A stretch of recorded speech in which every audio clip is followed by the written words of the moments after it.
Before I get started sanding stuff here, I just wanted to show you how it performed without a bunch of dust and crap on it. So we'll go ahead and turn it on here.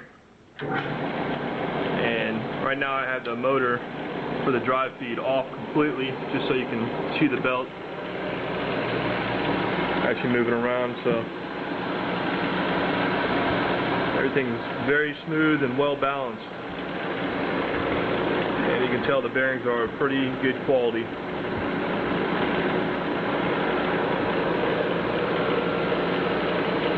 Also notice this, the top has a nice little quick release system. These are metal latches that kind of just press down into these holes and it holds everything together.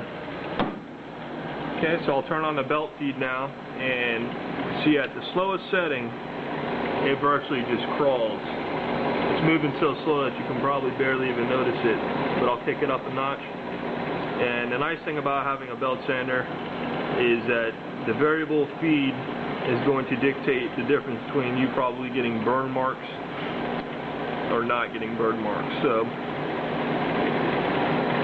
the variable feed on this was another reason why I chose this over something else. So we're halfway speed there, and now we're rocking and rolling. Okay. Around the back here is the drive feed motor, the DC motor. When I was running it for the 10 minutes before, just breaking it in, it did get a little hot to the touch. Nothing that you couldn't keep your hand on, but noticeably hotter than T-Fec motor underneath here. It also has a little bit of a whine to it, which I'm just going to assume that that's normal.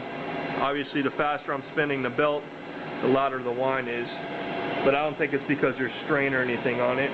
This is the table adjustment over here. It's pretty smooth.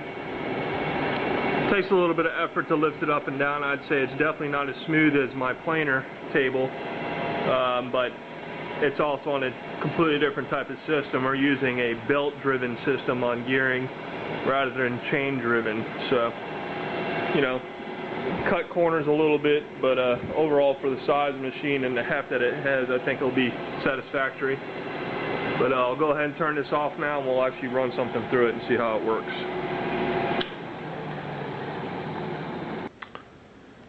Okay, I've run it for a few minutes, a few passes. I'm just doing a narrow piece of maple. And you see I put a line on there, so we'll run it through. Right now I believe there's 80 grit loaded on there, and I can tell you this. This piece of maple had come out of my Sparrowhead carbide planer, and it is definitely nowhere near as smooth coming off of this right now with the 80 grit than it is off of that. So the finish coming off of 80 grit is definitely a rough finish. And like I said, the quality of the cut off my planer is superior to this right now. I did do an experiment while I was running this through. I removed the dust collection line, and this ridiculous amount of dust coming through this little 2-inch piece of wood. So I'll pull it off while I'm running because I won't be able to talk, so I'll tell you that I'll do that.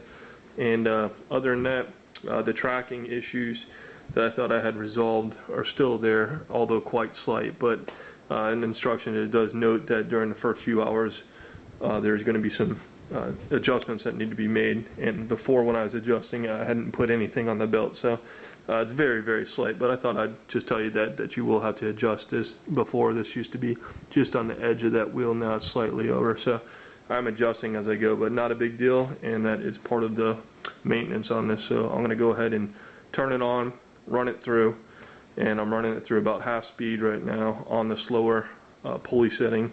I'll go ahead and pull this off so you can see how much dust comes out of this, and then slap it back on real quick, and then show you the finished piece.